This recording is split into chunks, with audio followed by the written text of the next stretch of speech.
성경 말씀은 히브리서 1장 2절에서 3절 두 절 말씀을 보겠습니다. 히브리서 1장 2절 3절 같이 읽겠습니다. 이 모든 날 마지막에 아들로 우리에게 말씀하셨으니 이 아들을 만유의 후사로 세우시고 또 저로 말미암아 모든 세계를 지으셨느니라. 이는 하나님의 영광의 광채시요 그 본체의 형상이시라. 그의 능력의 말씀으로 만물을 붙드시며 죄를 정결케 하는 일을 하시고 높은 곳에 계신 위엄의 우편에 앉으셨느니라. 아멘. 13장 성경은 태초부터 하나님이 한 본질이시며 그 안에 삼위가 계심을 가르침 7항에서 13항까지를 오늘은 살펴보겠습니다. 7항에서 13항까지 역사상 많은 논란이 되었던 그리스도의 신성에 관해서 칼빈은 설명을 하고 있습니다.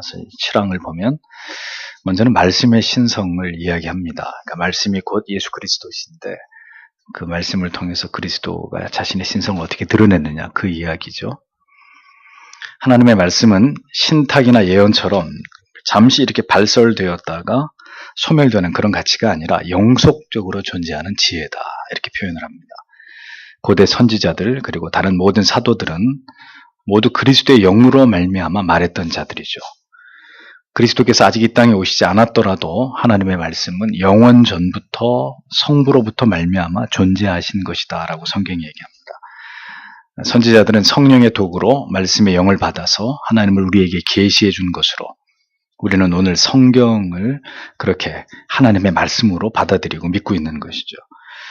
그러므로 칼빈이 말하고자 하는 바는 하나님의 말씀은 그냥 글자나 단순한 언어가 아니라 그 말씀 자체가 하나님이시고 그 말씀 안에 모든 하나님의 권능과 위엄과 역사가 담겨 있다는 것을 강조하고 있습니다. 모세가 자신이 존재하지도 않았던 만물이 창조되던 때의 상황을 묘사할 수 있었던 것도 하나님께서 말씀으로 이미 존재하고 계셨고 그 말씀을 통해서 영감하셨고 계시하셨기 때문이라는 걸 알 수 있는 거죠. 그것이 말씀의 능력이라고 그 말씀은 곧 하나님이라고 설명하고 있는 것입니다. 히브리서 1장 2절에서 3절 읽은 말씀에 세상이 성자로 말미암아 창조되었고 또한 그가 능력의 말씀으로 만물을 붙드신다 이렇게 말씀합니다. 그러니까 이제 말하려고 하는 것은 성부뿐만이 아니라 성자께서도 그분 자신의 권능의 말씀으로 만물을 다스리는 분이다 이렇게 성경은 묘사하고 있다는 거죠. 잠언 8장 22절에서도 지혜가 영원 전에 성부에게서 났고 세상을 창조하는 일에 기여하였고 모든 하나님의 활동에 기여했다 이렇게 소개하고 있는데 여기서 말하는 지혜가 뭐겠어요? 하나님의 말씀이죠. 하나님의 말씀은 곧 뭡니까? 예수 그리스도라는 거예요. 자, 오늘 여러분들은 굉장히 생소한 개념이지만 그러나 성경에서 다 말씀해왔던 이제 중요한 개념을 깨닫게 되실 겁니다. 즉 하나님의 말씀은 세상의 창조 때부터 성부와 함께 일하신 성자라는 개념이 성립되는 거죠. 예수 그리스도께서 곧 말씀이시다. 이 더 분명한 증거가 요한복음 속에 나타나고 있는 겁니다. 요한복음 1장 1절에서 3절 태초에 말씀이 계셨다. 그 말씀이 하나님과 함께 계셨으니 그 말씀은 하나님이셨다. 그분은 태초에 하나님과 함께 계셨다. 만물이 그분을 통하여 창조되었으며 창조된 것 중에 그분 없이 창조된 것은 하나도 없었다. 그리고 요한복음 1장 14절에 그 말씀의 정체를 요한은 이렇게 말합니다. 말씀이 육신이 되어 우리 가운데 계셔서 우리가 그분의 영광을 보았는데 아버지로부터 오신 유일하신 분의 영광이었으며 은혜와 진리가 충만하였다. 말씀이 곧 예수 그리스도이시다. 그러니까 성경 전체의 핵심이 뭡니까? 복음이잖아요. 그러니까 성경은 예수 그리스도, 구약은 오실 메시아, 신약은 오신 메시아, 장차 오실 메시아. 그러니까 성경 전체의 주제는 예수 그리스도예요.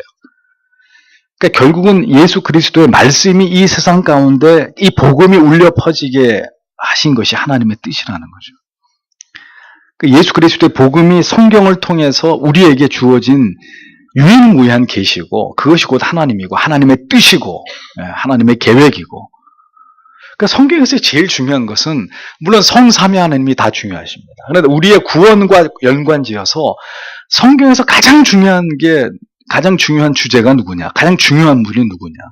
예수 그리스도라는 거죠. 그래서 여러분 세상 사람들이 역사라는 단어를 영어로 만들면서 뭐라고 했어요? 역사로 영어가 history, his story, 그의 이야기라는 거예요. 이 세상 전체가 그분을 얘기하고 있는데 여기서 그분이라는 거는 우리의 구주 예수 그리스도 그분이라는 거예요. 이 말씀이 태초부터 하나님 안에서 하나님과 함께 존재하다가 우리에게 그 말씀이 계시되는 거죠. 성경이 이 위대한 이야기를 하고 있는 겁니다. 예수 그리스도께서는 분명히 성부와 함께 천지를 말씀으로 지으실 때 공동으로 사역하셨고 또 말씀은 곧 영원 불변하신 하나님 자신이고 하나님과 동일시되는 가치다라는 것을 우리가 분명히 깨닫게 됩니다. 복음은 하나님이고 하나님은 복음이다. 그 하나님을 더 정확하게 얘기하면 성자 하나님이다라는 것. 그러므로 우리가 하나님을 사랑한다고 할 때 그 사랑이 무엇으로 표현되어야 되느냐? 여러 번 여러분들에게 말씀드렸습니다.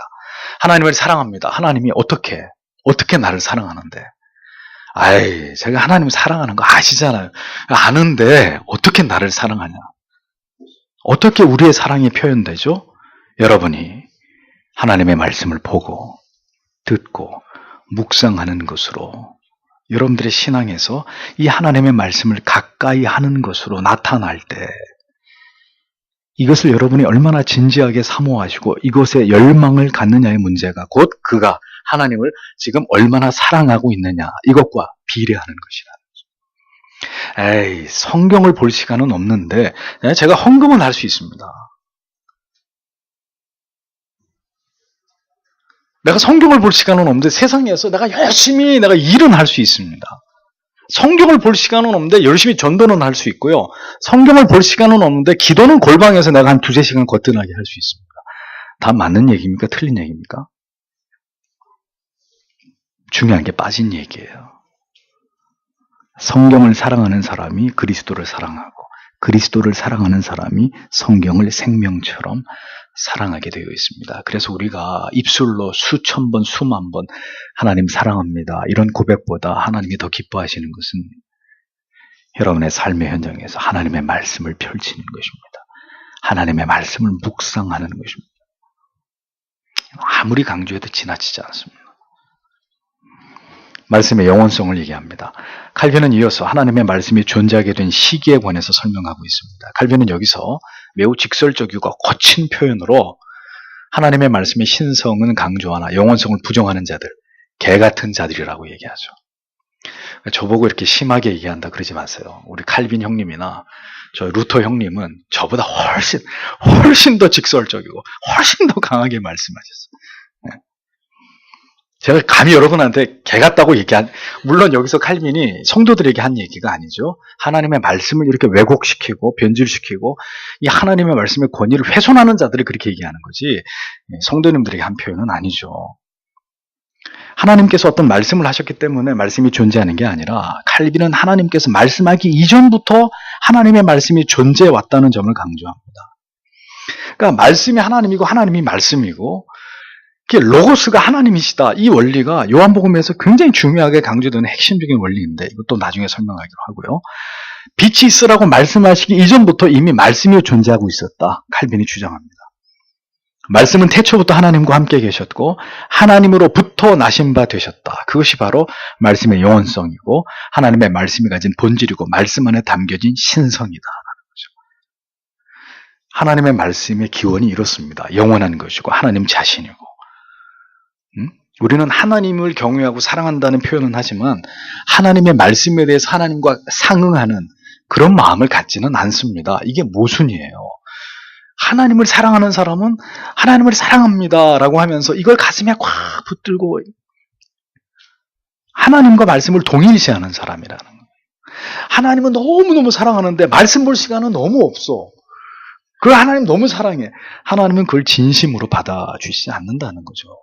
하나님이 말씀이고 말씀이 하나님인데 여러분에게 질문을 하겠습니다. 우리가 하나님의 말씀의 신성과 영원성에 대해서 알아야 될 이유가 뭐가 있습니까? 우리가 지금 왜 이런 거 공부해야 되죠?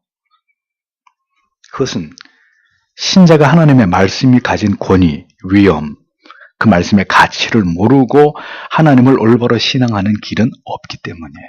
그렇게 하나님을 신앙할 수 있는 일은 불가능한 일이기 때문입니다.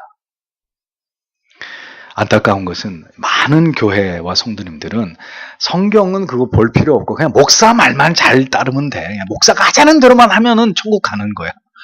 이렇게 생각하시는 분들이 적지 않으세요. 그러니까 유명한 교회, 유명한 목사님들 라인을 서는 거잖아요. 성경이 그렇게 얘기하고 있나요? 아닙니다. 목사는 바뀔 수 있고 죽을 수 있고 그래도 하나님의 교회는 계속 되는데 뭐는 남아 있어야 되는 거예요. 그 목사가 핏대를 세우면서 늘 외쳤던 하나님의 말씀이 남아 있어야 되는 거예요.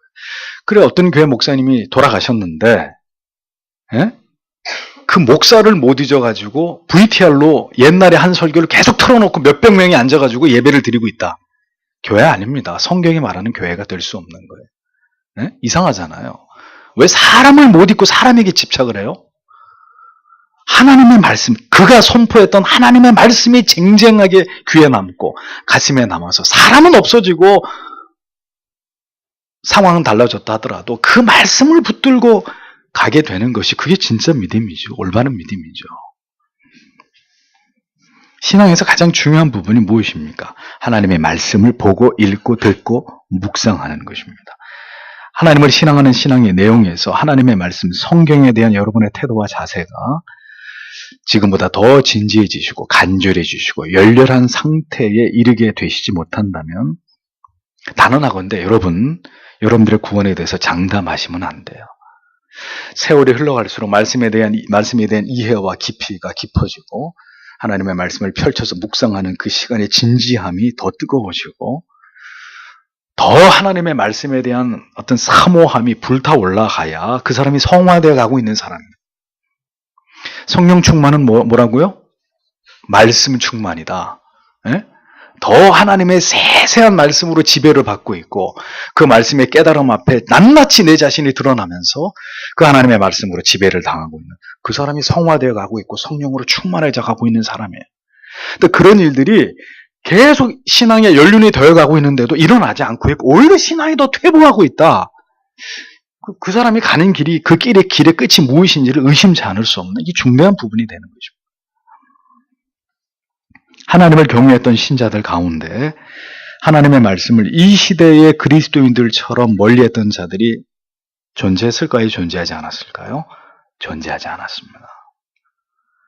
다시 말하면 하나님의 말씀을 통해서 구원의 기쁨과 감격을 경험하지 않았기 때문에 하나님의 말씀에 대한 죽음과도 같은 무관심으로 일관하고 있는 것이라는 거예요. 변명의 여지가 없는 거예요.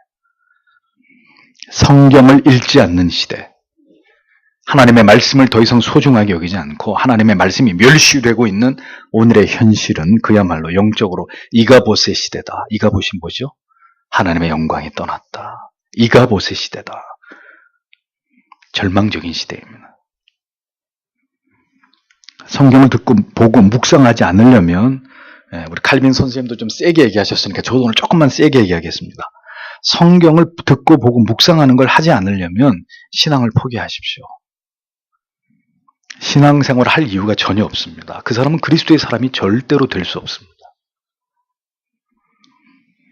영원하신 하나님의 말씀, 하나님 자체이신 그 말씀이 이렇게 우리의 삶에서 멀어져 있는 것은 그만큼 우리가 하나님에 대해서 무지하기 때문이고 하나님의 말씀에 대한 올바른 인식이 부족하기 때문입니다. 여러분 맛있는 음식이 어디 있다 그러면 차 1시간, 2시간 타고 가시잖아요. 먹고 싶으니까. 오늘 하나님의 말씀에 대해서 그런 구미가 당기나요?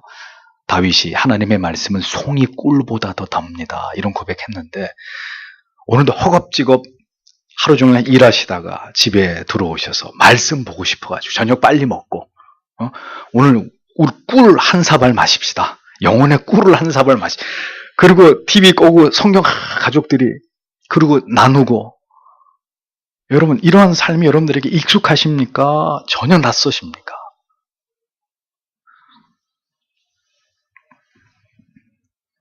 태초부터 하나님과 함께 하시던 말씀입니다. 우리의 선택이 창세전 하나님의 무한하신 신비의 경륜 속에서 이루어졌듯이 하나님의 말씀도 그렇게 영원한 신적인 말씀, 생명의 말씀입니다. 그런데도 우리가 이 말씀을 멀리하고 살아가는 것이 죄가 아니면 도대체 뭐가 죄라는 말입니까? 부디 여러분에게 이 교리가 하나님의 말씀이 깊이 박힌 못처럼 여러분의 영혼에 박히게 되기를 바랍니다. 9번째, 구약 성경에 나타난 성자의 신성. 자, 하나님만이 영원 무궁하심을 성경은 증거하고 있습니다. 하나님은 영원하신 통치자이시고 영원한 보좌에 앉아 계신 분이시다. 성경은 성자 예수 그리스도에서도 이와 상응한 표현을 하고 있습니다. 이사야 선지자는 성자 예수 그리스도 또한 하나님의 고유한 속성 가운데 최고의 권능을 가진 분이다 이렇게 묘사하고, 그래서 이사야 9장 6절에 그 이름은 기묘자라, 모사라, 전능하신 하나님이라, 영존하시는 아버지라, 평강의 왕이라. 예수님에 대한 이런 화려한 닉네임을 얘기합니다. 유대인들은 이렇게 성자의 신성이 성부와 동일시되는 구약의 여러 구절들이 있는데도 어떻게 합니까? 지금도 예수 그리스도가 메시아라고 인정하지 않습니다. 예수는 실패자고 메시아는 아직 오지 않았다고 지금도 유대인들은 그렇게 믿고 있습니다. 예레미야에서도 동일하게 성자의 신성을 증명하는 말씀이 기록되어 있습니다. 예레미야 23장 5절에서 6절, 나 여호와가 말하노라. 보라, 때가 이르리니 내가 다윗에게 한 의로운 가지를 일으킬 것이라. 그가 왕이 되어 지혜롭게 행사하며 세상에서 공평과 정의를 행할 것이며 그의 나라 유다는 구원을 얻겠고 이스라엘은 평안히 거할 것이며 그 이름은 여호와 우리의 의라 일컬음을 받으리라 하고 기록하고 있습니다. 자, 성자를 일컬어서 여호와 우리의 의라 이렇게 일컬음을 받게 됐다고 성부 하나님이 말씀하죠. 그러니 누가 성자의 신성과 영원성을 부정하겠습니까? 아니, 하나님이 성자와 하나님이 동급이라고 말씀하시는데 이러한 화려한 칭호들로 성자를 높이고 계시고 그의 그 존엄을 인정하고 있는데 누가 감히 이 성자의 신성을 거부하고 부정하냐 말이죠. 그러니까 성경에 대해서 무지한 사람들이라는. 그래서 우리는 유대주의가 이단이라고 얘기하는 거예요. 이스라엘 이단 국가라고 우리는 단호하게 얘기하는 것입니다. 왜? 메시아를 부정하니까, 예수를 부정하니까. 아무리 구약의 율법을 따라서 하나님을 신앙한다고 하더라도 이렇게 분명한 신성으로 성경 가운데 명시되어 있는 하나님의 아들 예수 그리스도를 부정하니까 이단이 아니고 뭐겠습니까? 이스라엘이. 성령이 오신 목적이 무엇입니까? 은사를 주시기 위함인가요? 예수 그리스도를 그의 말씀을 기억하게 하고 생각나게 하시기 위해서 오셨다고 성경은 분명하게 기록하고 있습니다. 태초부터 하나님과 함께 계셨던 이 복음이 예수 그리스도로 말씀이 육신이 되어서 이 땅에 오셨고 성령은 그 말씀이 모든 하나님의 자녀들에게 믿어지게 하신 그 일을 행하신 것입니다. 그래서 성경은 바로 그 말씀, 예수 그리스도에 대한 가장 위대한 이야기를 하고 있는 책이라는 거죠. 10번째, 여호와의 사자. 여호와께서 천사의 모습으로 자신을 나타내신 예들이 성경에 기록되어 있습니다. 족장들에게 천사의 모습으로 하나님께서 현현하신 예가 사사기에 등장하죠. 삼손 아버지 마노아는 그의 아내가 삼손의 아버지 마노아와 아내가 경험한 그 하나님의 사자에 대한 이야기가 여호와의 사자에 대한 이야기가 사사기에 등장하고 그런데 여기서 등장하는 여호와의 사자는 바로 누구예요? 천사가 아니에요. 천사라고 얘기하지만 천사의 속성과 전혀 다른 어떤 그 성품이 나타나는데 구약에 현현하신 예수 그리스도다. 이렇게 다수의 신학자들이 구약에 나타나신 메시아의 증거들을 이런 증거의 말씀을 통해서 증명을 하고 있습니다. 뿐만 아닙니다. 호세아, 스가랴, 이사야, 말라기 선지자 모두 이 성경에 여호와의 사자의 모습으로 이 땅에 잠시 현현하신 예수 그리스도에 관한 기록이 발견됩니다. 구약 성경은 분명하게 신약의 예수 그리스도께서 이 땅에 오시기 전에 이미 말씀을 전달하는 여호와의 사자의 모습으로 이미 구약 속에서도 중보의 사역을 감당하신 증거들을 보여주고 있는 거예요. 아직 말씀이 육신을 입지는 않으셨지만 이미 중재자, 하나님과 인간 사이의 중보자로 강림하셔서 하나님의 백성들에게 보다 친숙하게 다가오셨고 그와 같은 이유 때문에 예수께서 여호와의 사자라는 이름으로 구약에서 불리워졌다는 사실이 성경에 등장하고 있다는 거죠. 이렇게 명백한 증거들이 성경에 존재하고 있어도 유대인들은 또 얘기합니다. 여호와의 사자를 성자 예수 그리스도로 이해하거나 받아들이지 않고 그냥 천사일 뿐이다라고 얘기합니다. 또 삼위일체를 부정한 세르베투스 역시 여호와의 사자는 절대로 이 땅에 나타나신 하나님이 아니라 단지 천사일 뿐이다. 같은 그렇게 예수 그리스도를 부정하고 천사일 뿐이라고 일축한 것을 볼 수 있습니다. 이런 것들이 이제 오류나는 거죠. 그 다음에 11랑 신약 성경에 나타난 성자의 신성입니다. 자, 신약 성경에서도 예수 그리스도의 신성에 대한 더 많은 증거들이 나타나죠. 사도들은 이미 중보자로서 육신을 입고 오신 예수 그리스도에 대해서 계속 증언하고 있고 그 증언들 속에서 우리는 성자의 영원하신 신성을 확인할 수 있는 것입니다. 사도들은 이미 구약에서 예언된 영원하신 하나님이 예수 그리스도 안에서 나타나실 것과 그 안에서 완성될 것을 가르쳤습니다. 사도 바울은 이사야의 예언을 그리스도에게서 성취되었다고 선언하므로 그리스도가 바로 하나님이라는 사실을 천명합니다. 또 바울은 에베소 성도들에게 시편을 인용해서 그리스도의 승천을 증명하고 요한도 이사야가 본 환상을 통해서 계시된 성자의 영광을 증언합니다. 히브리서에서는 성자에게 영광스러운 하나님의 호칭을 부여하고 있는 것을 볼 수 있고 요한은 이미 말씀이 하나님이심을 선포했고 바울 또한 여러 서신 속에서 계속해서 그리스도의 신성을 드러내고 있는 구절들을 남겨놓았습니다. 우리는 성경 속에서 분명하게 그리스도의 인성과 신성을 발견할 수 있어야 되고 이러한 지식이 우리의 신앙 안에 어떤 영향을 미치는지를 분명하게 이해할 수 있어요. 자, 이 부분은 나중에 더 자세히 설명하도록 하고 12장 그리스도의 신성이 그의 사역, 이번에는 사역에 나타납니다. 그리스도께서 행하신 사역을 통해서 그리스도의 신성이 더 분명하게 나타난단 말입니다. 유대인들은 그리스도께서 자신은 하나님과 동일한 신적 지위를 지니고 있다는 말을 제일 싫어합니다. 그래서 어떻게 했어요? 그게 예수를 죽인 직접적인 이유가 되는 거죠. 예수님이 아버지와 나는 하나다 이런 말씀만 안 하셨더라도 유대인들에게 이렇게 참소를 당하고 고소를 당하고 미움을 받지 않았을 수도 있습니다. 예수님은 가는 곳마다 하나님과 자신의 동급이라는 얘기를 하니까 참나마도다 이렇게 이제 유대인들에게 서기관 바리새인들 대제사장들에게 정죄를 당한 거예요. 니까짓 게 나사렛에서 온 촌놈이 너 같은 놈이 하나님하고 너하고 같다고 하나님이 네 아버지라고 이렇게 되니까 발칵 유대 사회가 뒤집어지게 되는 거죠. 그리스도께서는 성부와 더불어 세상을 다스리는 일에 참여하시고 나아가서 죄를 용서하시는 능력을 가지신 분으로 예수님 자신도 말씀하셨고 이사야도 얘기했고 구약에서 그러니까 이런 모든 부분들이 유대인들은 하나님을 모독하는 것이라고 생각한 거죠. 그럼에도 불구하고 그리스도는 계속해서 이러한 권세가 자신에게 있다는 것을 분명하게 확언하고 선언하고 또 자신의 이적을 통해서 그것을 입증하셨다는 것입니다. 그리스도는 하나님과 동등한 실질적 권세를 가지셨고 사람들의 마음의 은밀한 생각까지 살펴 꿰뚫어보는 권능들을 행하셨습니다. 이러한 모든 그리스도의 행적을 통해서 예수는 단연 그 자신이 하나님이시라는 신성을 가지신 분이라는 것을 입증했다는 것입니다. 13번째. 이번에는 그리스도의 신성이 뭘 통해 나타나느냐? 이제 더 구체적으로 이제 사역을 통해 나타나는데 그 사역 가운데 뭐가 있어요? 이적이 있는 거예요. 이적. 근데 이제 이적을 이해할 때 요 약간 이제 이 내용 외로 여러분 지금도 표적과 이적을 구하는 신앙들이 있는데 이거 맞는 거예요? 틀린 거예요? 맞는 거예요? 틀린 거예요? 틀린 거예요. 왜요? 예수님이 뭐라 그랬어요? 너희는 표적을 행하지 않으면 도무지 믿지 않는다. 그 시대에 그리스도의 메시아성을 드러내기 위해서 하나님의 아들에게 허용하셔서 그가 드러내신 것이 죽은 사람이 살아나고 안진뱅이가 일어나고 장님이 눈을 뜨고 이런 이적이었단 말이에요. 예? 예수가 메시아라는 걸 믿게 하기 위해서 주님이 일시적으로 표적과 이적, 기사 이런 것들을 행하셨다는 거죠. 그런데 지금도 자꾸 그런 거를 보여달라고 하는 거예요. 들려달라고, 보여달라고 하고.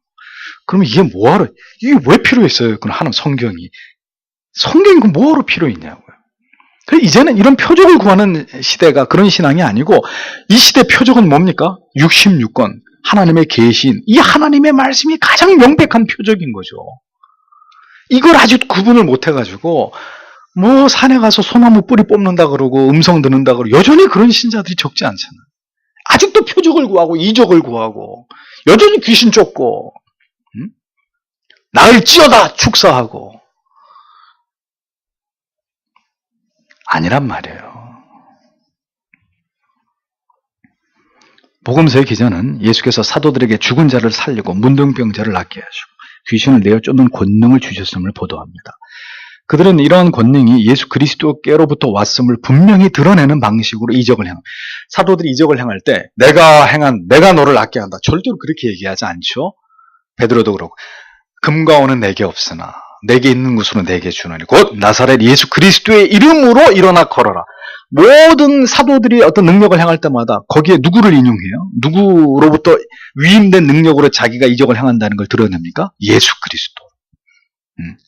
이것이 바로 그리스도의 신성을 입증해주는 명백한 증거거든. 왜 하나님의 이름으로 일어나 걸어라 이렇게 안 하고 예수 그리스도의 이름으로 일어나 걸어라 라고 했겠느냐는 거죠. 역시 성자에게도 그러한 신성이 있기 때문이다라는 거죠. 그러니까 칼빈이 의도적으로 지금 계속 이 그리스도의 신성을 강조하는 이유는, 자, 카톨릭은 마리아도 거의 신격화 시켜버리잖아. 하나님의 어머니라고 얘기하잖아. 그러니까 신이 아닌 것들을 신으로 만들면서 신을 약화시키려고 하는 이러한 이단적 사상에 대해서 칼빈은 작심을 하고 마리아가 하나님이 되는 판국에 이 하나님의 성삼위의 권위가 흔들리는 것에 대해서 강력하게 불을 뿜으면서 예수가 하나님이다, 하나님의 아들이다, 그분이 신이다, 신성을 가진 존재다, 마리아 따위는 절대로 여기다 끼울 수 없는 그런 존재에 불과하다, 이제 이런 사상을 지금 바탕에다 깔고 계속 그리스도의 신성을 강조하는 거예요.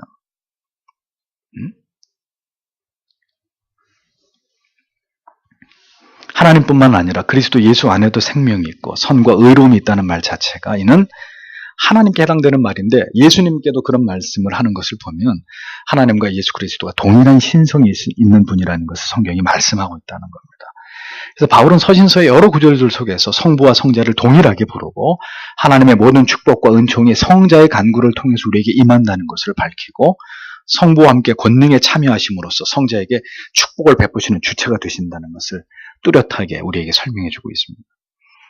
예수 그리스도로부터 살리심을 받았고 은혜를 경험했고 보존하심을 받았고 의롭다 하심을, 거룩해 하심을 받았다는 것을 느낄 때 우리는 그로부터 하나님께서 우리와 함께 하심을 깨닫게 되고 그리스도를 경험하게 되는 은혜를 누리게 되는 것이라는 거죠. 자, 그리스도께서 우리에게 행하신 최고의 이적이 뭡니까? 성도 여러분, 뭐죠?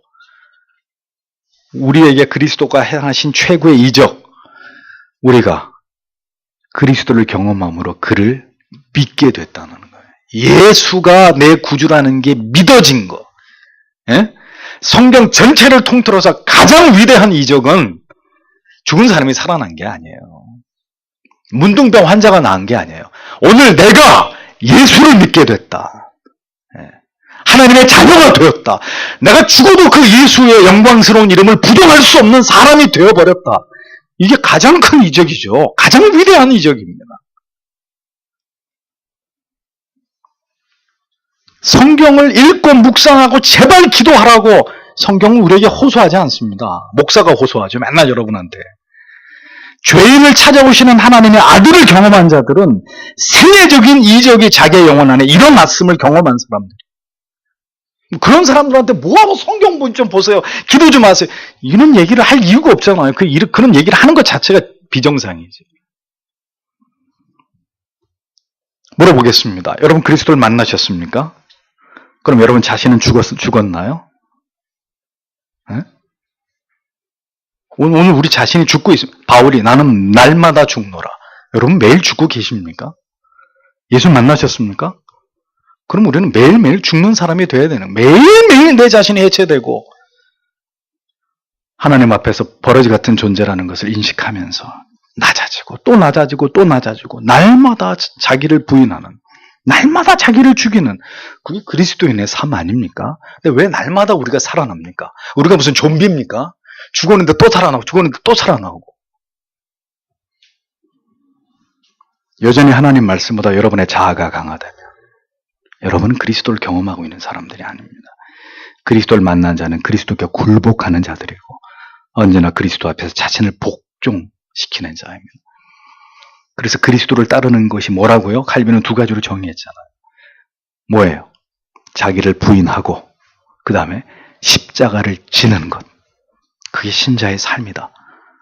그런데 자기 부인, 십자가를 짐, 이건 선택의 문제가 아니에요. 그렇게 살 수도 있고 그렇게 안 살 수도 있는 거지. 그걸 뭐 이렇게 절대적으로 얘기하십니까?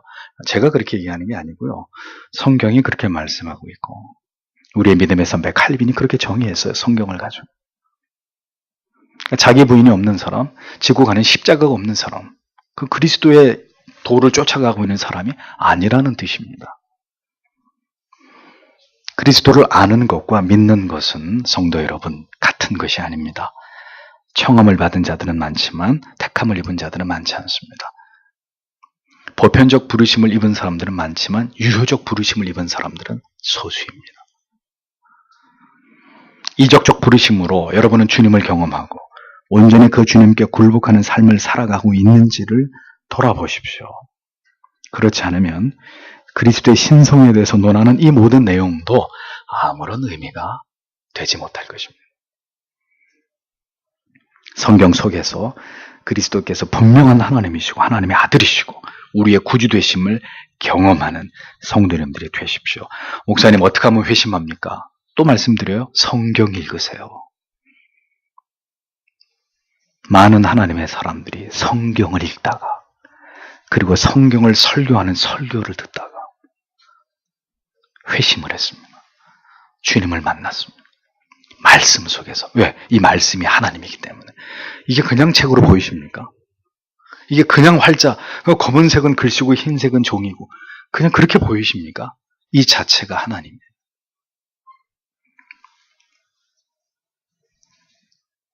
왜 나는 목사님 회심을 못하는지 모르겠어요. 왜 나는 믿음이 안 생기는지 모르겠습니다. 말씀을 드리잖아요. 성경을 읽으시라고. 이 속에서 하나님을 만날 수 있다고. 십자가를 경험할 수 있다. 생애적인 은혜를 체험할 수 있다고요. 신앙은 결코 지식이 아니라 체험적인 믿음입니다. 그렇게 그리스도가 믿어지는 사람이 아니라면 그 사람은 구원에 이를 수 있는 사람이 아니라는 것을 기억하시고 오늘도 그리스도의 신성을 이야기하면서 그리스도가 말씀이다. 하나님의 말씀이다. 이 부분에 대해서 칼빈의 설명을 우리가 함께 했습니다. 오늘도 주신 말씀을 생각하면서 이 말씀이신 하나님, 말씀 속에 자신의 하나님 되심을 드러내신 또 성자 그리스도, 하나님 말씀 안에서 우리가 더 하나님과 가까워지고 그 하나님을, 그 그리스도를 십자가를 경험하는 이런 은혜를 우리에게 허락하여 주시옵소서. 다 함께 기도하겠습니다.